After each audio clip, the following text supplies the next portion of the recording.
आज देखेंगे मौर्यकालीन अभिलेख देखेंगे। ठीक है, अभिलेख देखेंगे, कहाँ मौर्यकालीन अभिलेख देखेंगे। तो अभिलेख हम देखेंगे, अब कोई भी सभ्यता या साम्राज्य जानने के लिए तीन चीज की जरूरत होता है, या उस समय का साहित्यिक पुस्तक हो, या उस समकालीन जो भी आए हैं विदेशी यात्री उनका विवरण हो, या उस समय का अभिलेख, या उस समय पुरातात्विक स्रोत हो। इस सब से उस समय का हमको क्या मिलता है, जानकारी मिलता है। तो वैसे ही मौर्यकालीन में सबसे बड़ा चीज जो मिलता है तो अभिलेख मिलता है। ठीक है, क्या मिलता है, तो अभिलेख मिलता है। और कहा जाता है कि मौर्यकालीन अभिलेख में अशोक का अभिलेख, जो अशोक जो है बहुत सारे जगह पर अभिलेख मतलब लिखवाए थे। इससे क्या होता है, अशोक को इससे दो चीज पता चलता है, उनका सम्राट विस्तार की जानकारी मिलता है, और अशोक क्या क्या जनता के बारे में सोचते हैं, या जनता को क्या प्रशिक्षण देना चाहते हैं, या क्या मैसेज देना चाहते हैं, या जनता को कैसे कहते हैं चलने के लिए, ये चीज उसमें जानकारी मिलता है। तो अगर देखा जाए तो अभिलेख के अध्ययन को सबसे पहले एपिग्राफी कहा जाता है। ठीक है, अभिलेख के अध्ययन को क्या कहते हैं, एपिग्राफी कहते हैं। तो अशोक के अभिलेख के आधार पर B.R. भंडारकर साहब थे, एक इतिहासकार थे B.R. भंडारकर साहब। उन्होंने अशोक के अभिलेख के आधार पर ही इतिहास उनका लिख दिया था। इनका अशोक के लिख दिए थे B.R. भंडारकर साहब। अगर देखा जाए कि मौर्य काल में तो अशोक हो गए हैं, दशरथ हो गए हैं, चंद्रगुप्त मौर्य हो गए, चंद्रगुप्त मौर्य हो गए, ये सब जो है अभिलेख लिखवाए थे।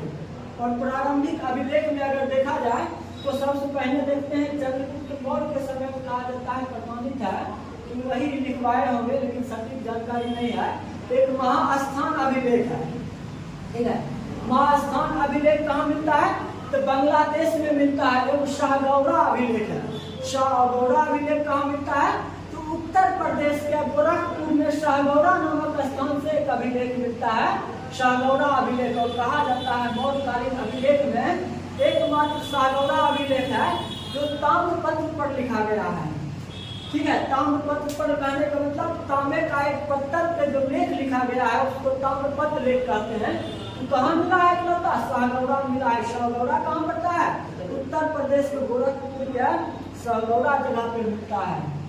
और ये दोनों अभिलेख से कहा जाता है कि अकाल के दौरान जनता को खाद्य पदार्थ वितरण के बारे में जानकारी मिलता है। दोनों अभिलेख से कौन सी मिलता है कि अगर अकाल के दौरान इससे क्या होता था, इस अभिलेख से जानकारी मिलता है अकाल के दौरान जनता को खाद्य पदार्थ या खाद्य सामग्री दिया जाता है। इसकी जानकारी हमको कहाँ से मिलता है, महास्थान और शाहगौरा अभिलेख से मिलता है। तो एक बात यह है, अकालीय अवस्था को दर्शाता है, जो अकाल अवस्था में इस सब से उसको खाद्यान्न पदार्थ मिलता था। और कहा जाता है, इतिहासकार में कहना है कि ये कहते हैं कि शाहगौरा और महास्थान अभिलेख तो अशोक नहीं लिखे थे। तो जब अशोक ने लिखे हैं तो इतिहासकार कहता है बिंदुसार भी नहीं लिखे होंगे। जब बिंदुसार भी नहीं लिखे होंगे तो क्या लिखा होगा, चंद्रगुप्त मौर्य के काल में लिखवाया गया होगा है। क्यों, क्योंकि चंद्रगुप्त मौर्य के काल में ही मगध में अकाल पड़ा था। ठीक है, इसीलिए इतिहासकार का मानना है कि महास्थान और शाहगौरा अभिलेख जो है चंद्रगुप्त मौर्य लिखवाते हैं, लेकिन इसका सटीक जानकारी हमको नहीं मिलता है किसी भी इतिहासकार से। दूसरा अभिलेख देखते हैं अशोक का अभिलेख। कौन देखते हैं, अशोक का अभिलेख। अशोक का जो अभिलेख है वो कहा जाता है, अशोक के अगर अभिलेख का अध्ययन हम बढ़िया से करेंगे उसको तीन भाग में बांट के अध्ययन करते हैं। क्या भाग में, तीन भाग में बांट करके अध्ययन करते हैं। तो पहला है शिलालेख, ठीक है, दूसरा है स्तंभ लेख, तीसरा है गोआलेख। अशोक जितने भी प्रकार के अभिलेख लिखवाए हैं उन तीन प्रकार के लिखवाए हैं। कौन कौन, शिलालेख, स्तंभ लेख और गुहा लेख लिखवाए हैं। और कहा जाता है शिलालेख, शिलालेख मतलब होता है, शिलालेख के बारे में जानते हैं। पहला शिला मतलब पत्थर होता है, लेख मतलब पत्थर पर जो लेख लिखवाया जाता है उसको शिलालेख कहा जाता है। ठीक है, तो अधिकांश अशोक के शिलालेख कहाँ मिलेंगे, तो पर्वतीय क्षेत्र में। क्या कि पत्थर कहाँ होगा, तो पर्वतीय इलाका में पत्थर होगा। और वही पत्थर में कहते हैं पहाड़ का सपाट कर करके और उसमें जो लेख लिखवाए हैं ना पहाड़ के सपाट करके ओकर जो लेख मिला है उसको कहते हैं शिलालेख। यानी शिला मतलब पत्थर, उस पत्थर पर जो लेख लिखवाया गया उसको शिलालेख कहते हैं। स्तंभ लेख अशोक कहाँ मिले हैं? तो स्तंभ लेख अशोक के सबसे ज्यादा मैदानी भाग में होता है। कहने का मतलब जहाँ मैदानी क्षेत्र है वहाँ अशोक ने स्तंभ लेख गड़वाए थे। स्तंभ लेख कहाँ मिलता है? तो मैदानी क्षेत्र में मिलता है। आप जब ये करते हैं तो पहाड़ी क्षेत्र में आप पहाड़ को समतल करके लेख लिखवा लीजिएगा, मैदानी क्षेत्र में कहाँ से लिखवाइएगा? तो मैदानी क्षेत्र में अशोक ने स्तंभ बनवाए थे और स्तंभ को गाड़ करके उस पर लेख लिखवाए थे। इसीलिए मैदानी क्षेत्र में, अधिकांश मैदानी क्षेत्र में कौन सा अभिलेख मिलता है? तो स्तंभ लेख मिलता है। एक होता है तीसरा प्रकार की गुहा अभिलेख, ठीक है। अशोक के काल में कहा जाता है तीसरा जो लेख लिखवाए थे गुफा में लिखवाए थे। गुफा मतलब होता है कि गुफा होता है, पहाड़ का गुफा होता है और उसी गुफा के गेट के द्वार पर ही जो लेख लिखवाया जाता है उसी को कहा गया है कौन चीज? गुहा अभिलेख। गुहा लेख कहा गया है या गुफा अभिलेख कहा गया है, ठीक है। अब अध्ययन करते हैं पहला नंबर एक शिलालेख। शिलालेख जानते करते हैं अधिकांश कहाँ मिलेगा? पर्वतीय क्षेत्र में मिलेगा। तो शिलालेख के भी दो प्रकार, मतलब दो भाग में अध्ययन करते हैं। शिलालेख को भी हम क्या करते हैं? दो प्रकार का अध्ययन करते हैं। एक होता है बृहद शिलालेख, एक होता है लघु शिलालेख। कौन होता है? एक बृहद शिलालेख और एक लघु शिलालेख होता है। और कहा जाता है बृहद शिलालेख जो अशोक के हैं तो क्या स्थान से मिले हैं? 8 स्थान से मिले हैं। यानी बृहद शिलालेख क्या स्थान से मिले हैं? अशोक के 8 स्थान से, विभिन्न 8 स्थान से मिले हैं। और वही बृहद शिलालेख में, ठीक है, उसी बृहद शिलालेख में एक शिलालेख में 14 लेख लिखे गए हैं। कितना लेख लिखे गए हैं? ये 8 जगह विभिन्न जगह पे मिला है तो 14 लेख लिखा गया है, ठीक है। तो बृहद शिलालेख अशोक का हम जब देखेंगे तो क्या स्थान पर मिलता है? तो 8 विभिन्न स्थानों पर मिलता है। तो कहाँ कहाँ मिलता है? और 8 शिलालेख पर लगता है 14 लेख लिखाया गया है। इसीलिए कहा गया है इसको बृहद शिलालेख। सबसे पहला मिलता है, ठीक है, तो सबसे पहला मिलता है शाहबाजगढ़ी का शिलालेख। शाहबाजगढ़ी का शिलालेख कहाँ से मिलता है? तो पेशावर पाकिस्तान से मिलता है, ठीक है। कहाँ से मिलता है? पेशावर से। पेशावर कहाँ? पाकिस्तान से। और इसका खोज के करते हैं जनरल कोर्ट करते हैं। और इस पर भी कहा जाता है, इस शिलालेख पर भी कितने लेख होंगे? 14 लेख होंगे, ठीक है। तो दूसरा स्थान पर मिलता है मनसेहरा स्थान पर मिलता है। मनसेहरा का अभिलेख मिलता है। ये भी कहाँ से मिलता है? पाकिस्तान से मिलता है। और खोज के करते हैं तो कलिंगम करते हैं। क्या करते हैं? कलिंगम करते हैं। तीसरा मिलता है कहाँ? गिरनार से। गिरनार सबसे सुरक्षित अभिलेख में माना जाता है। गिरनार का अभिलेख सबसे सुरक्षित अभिलेख माना जाता है। कहा जाता है ये मिला है कहाँ से? गुजरात से मिला है। उसका खोज के किए हैं टाड में किए थे, कर्नल टाड ने कर खोज किए हैं। और कहा जाता है यही अभिलेख है, यही गिरनार के पहाड़ी से गुरुगंबर का भी अभिलेख मिलता है। एवं कलसी अभिलेख है। कलसी अभिलेख कहाँ मिलता है? उत्तराखंड से मिलता है। कलसी शिलालेख कहाँ मिलता है? उत्तराखंड से। और कलसी शिलालेख को खोज के किए हैं फॉरेस्ट करते हैं। क्या करते हैं? फॉरेस्ट करते हैं। और 5वां स्थान है सोपरा। सोपरा शिलालेख कहाँ मिलता है? महाराष्ट्र से। सोपरा कहाँ मिलता है? महाराष्ट्र से। और छठा है एरारगुडी। एरारगुडी कहाँ से मिलता है? आंध्र प्रदेश से मिलता है। एरारगुडी नामक स्थान आंध्र प्रदेश में, एरारगुडी नामक स्थान से शिलालेख जो मिलता है उसको एरारगुडी अभिलेख कहते हैं। और इसका खोज कर सकते हैं, अनुभोज करते हैं। 7वां कहता है धौली और जौगढ़ का शिलालेख मिलता है। कौन? धौली और जौगढ़ का शिलालेख मिलता है। कहाँ से मिलता है? उड़ीसा से मिलता है, ठीक है।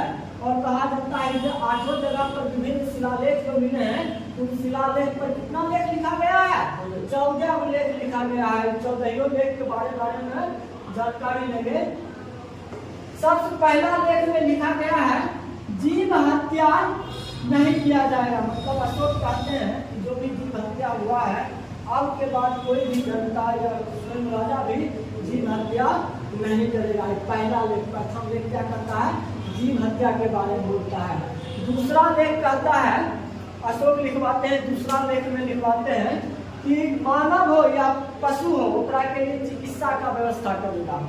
मानव या पशु के लिए कौन सी व्यवस्था? चिकित्सा की व्यवस्था किया जाएगा। और कहा जाता है इसी दूसरा लेख में कहा जाता है या हमारे साम्राज्य के अंदर या हमारे साम्राज्य के बाहर जहाँ पर भी हो वहाँ पर हम मानव के लिए या पशु के लिए चिकित्सा का व्यवस्था करवाएंगे। इसीलिए उस समय अशोक के साम्राज्य में दक्षिण के जो चोल पांड्य केरल पुत्र थे उस सब का अशोक के साम्राज्य में शामिल नहीं थे, लेकिन मानव और पशु चिकित्सा का व्यवस्था भी दक्षिण में चोल साम्राज्य में किए हैं। इसी का जिक्र किसमें पड़ता है? ठीक है, दूसरा में पड़ता है। ठीक है, दूसरा कौन सी क्या मतलब कि अशोक से बाहर के भी क्षेत्र में मानव पशु चिकित्सा का व्यवस्था किया जाए, जैसे चोल में, पांड्या में और केरल पुत्र में। तीसरा लेख है जो अशोक के प्राधिकारी नियुक्त करे हैं राजयुक्त, युक्त और प्रादेशिक।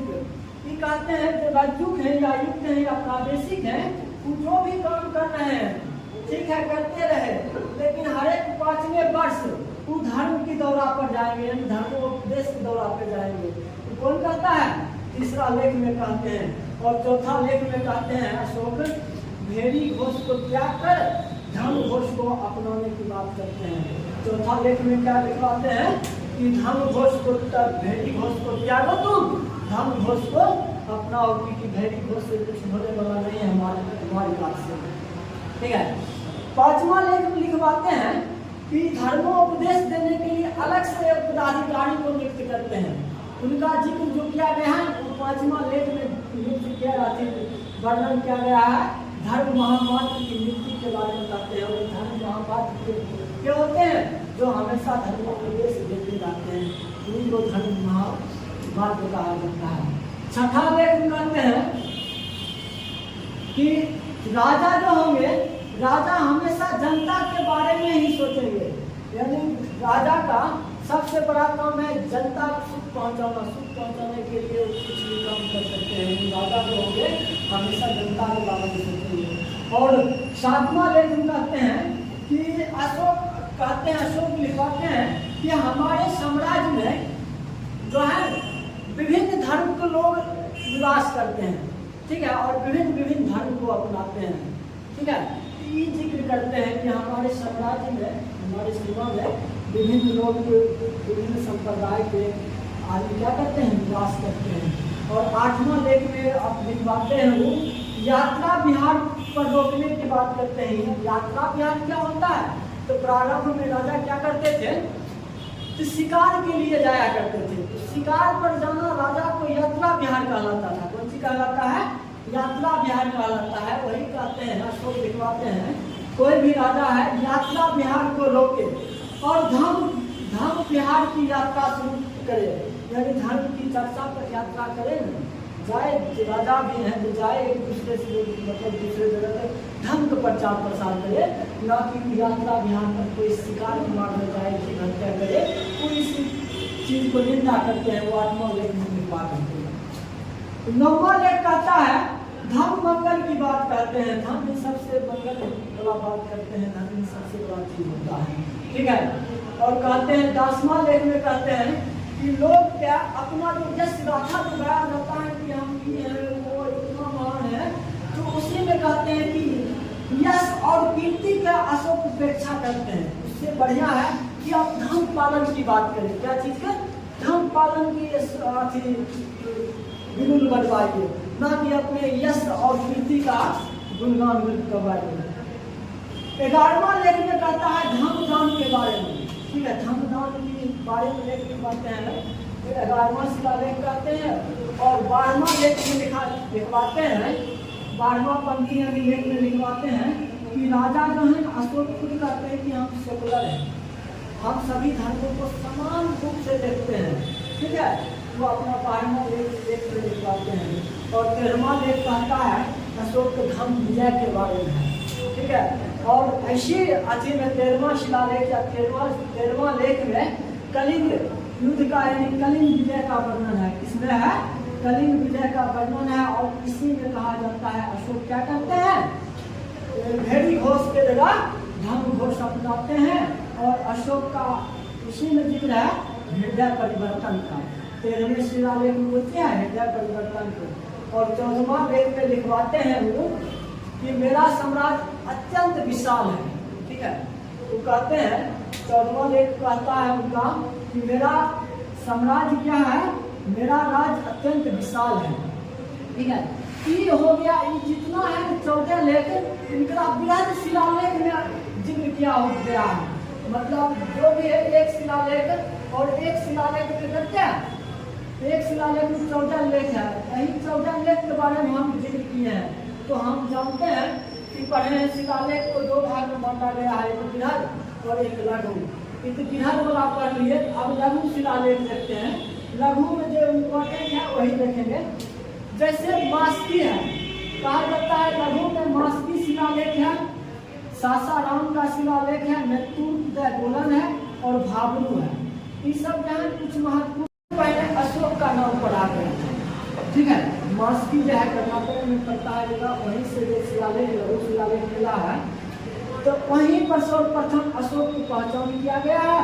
और मास्की शिलालेख की जब खोज करते हैं तो बीडन साहब करते हैं, बीडन करते हैं। जब सासाराम है कहाँ पड़ता है, बिहार में ही लघु शिलालेख है। नेतुर है, उदय गोलन है, इसमें भी अशोक के नाम अशोक जिक्र मिलता है। एक भाबरू शिलालेख है, भाबरू शिलालेख जो है राजस्थान में मिलता है। ठीक है, राजस्थान में मिलता है। और इससे क्या होता है, भाबरू शिलालेख से प्रमाणित होता है वो अशोक जो है बौद्ध धर्मावलंबी है। इससे प्रमाणित होता है भाबरू शिलालेख। भाबरू शिलालेख कहाँ मिलता है, तो मिलता है राजस्थान में मिलता है। ये जो है अशोक का शिलालेख जो होता है यहाँ खत्म होता है। अब अशोक के स्तंभ लेख के बारे में चर्चा करेंगे। ठीक है,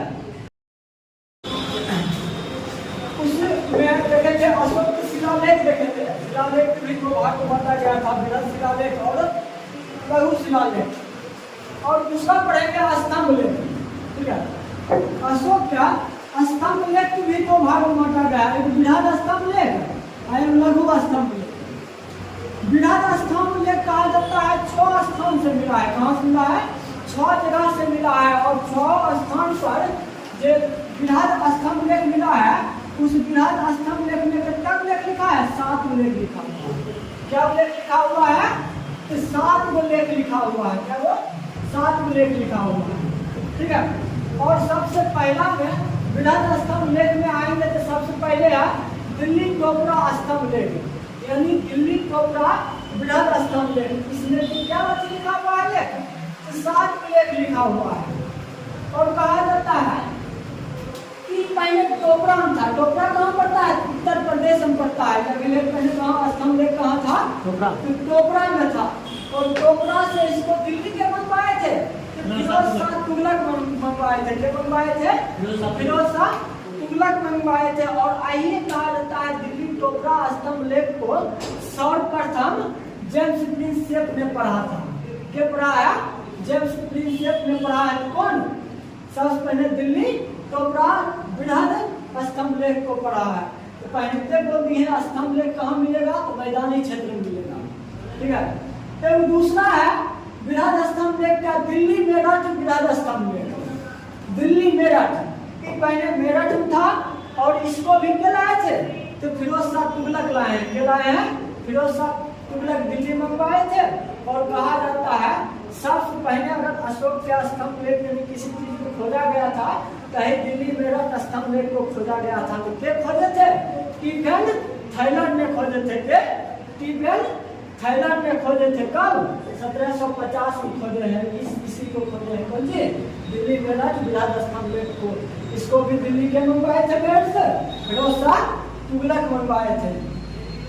जब होता है कौशाम्बी, कौशाम्बी बृहद स्तंभ लेख, यानी कहा जाए तो कौशाम्बी में तो बृहद स्तंभ लेख जो मिला है वो कहा जाता है कि कौशाम्बी में मिला है। और कौशाम्बी से इलाहाबाद के किले में इसको स्थापित के करवाए थे, अकबर करवाए।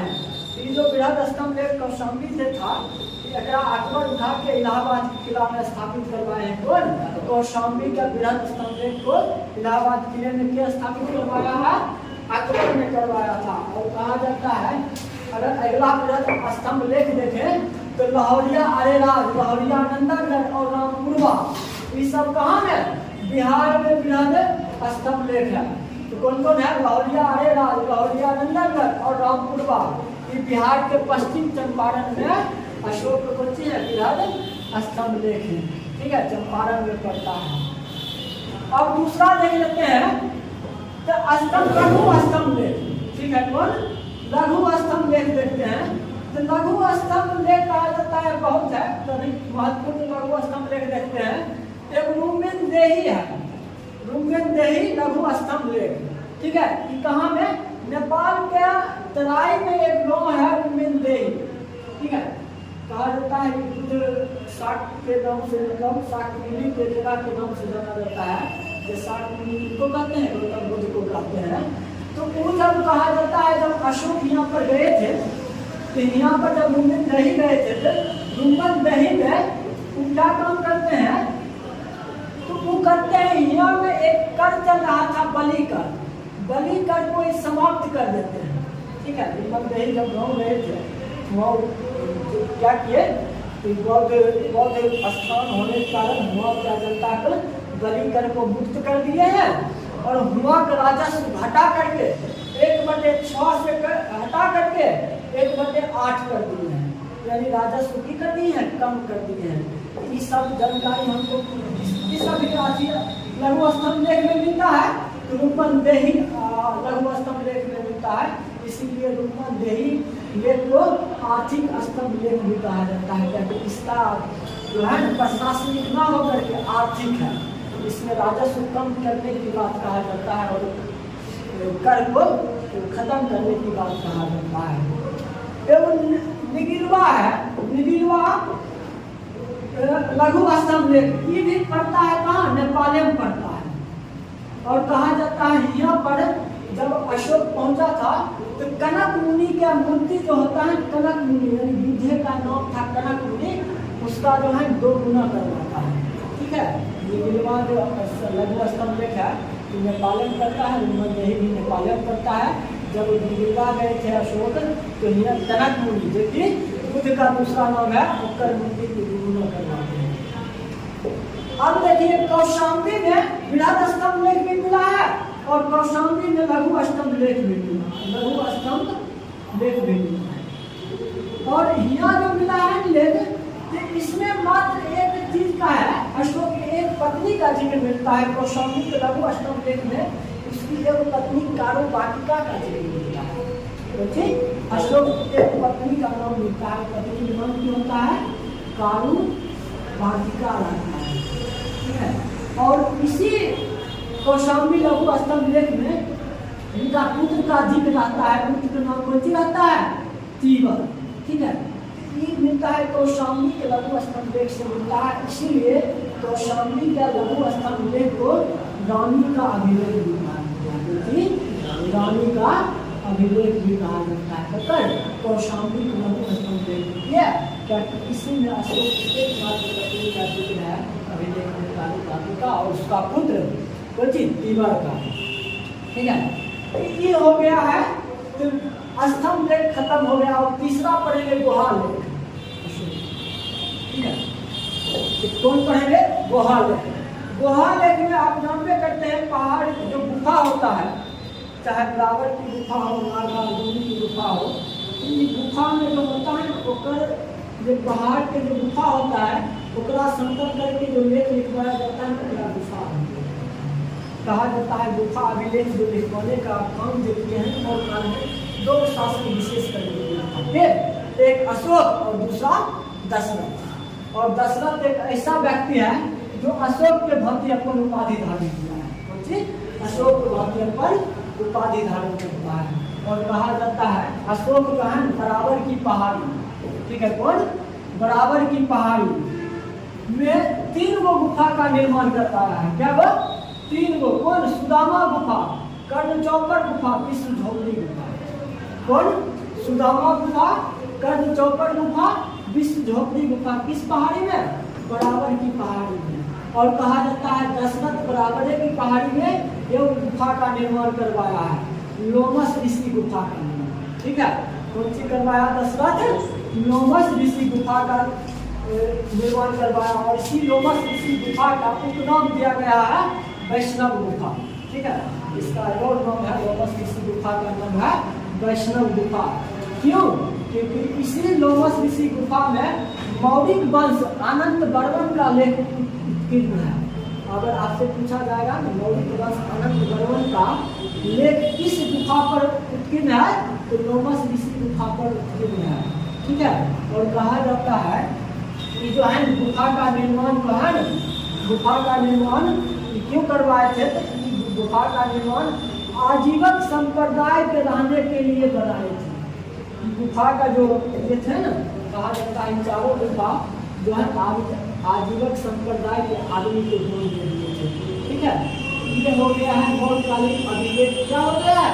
पूरा खत्म हो गया है। ठीक है।